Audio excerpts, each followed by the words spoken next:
U.S. stocks ended mixed on Tuesday as investors gauged the latest inflation data and braced for quarterly earnings reports to justify high stock valuations. The Dow added 0.5%, the S&P 500 ticked up slightly, but the Nasdaq slid nearly 0.25%. A Labor Department report out Tuesday showed the Producer Price Index, which measures wholesale inflation, rose less than expected in December.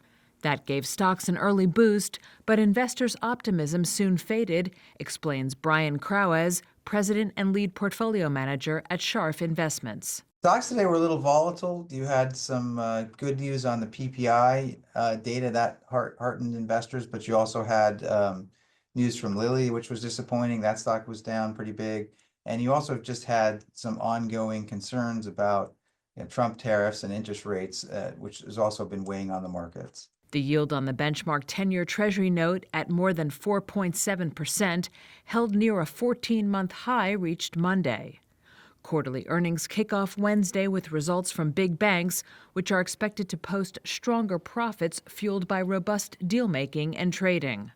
Shares of Goldman Sachs gained 1.5% ahead of its results on Wednesday.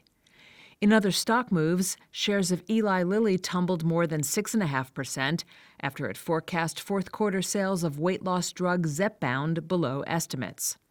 And shares of Boeing shed 2% after the plane maker reported that its annual deliveries dropped in 2024 to their lowest level since the pandemic.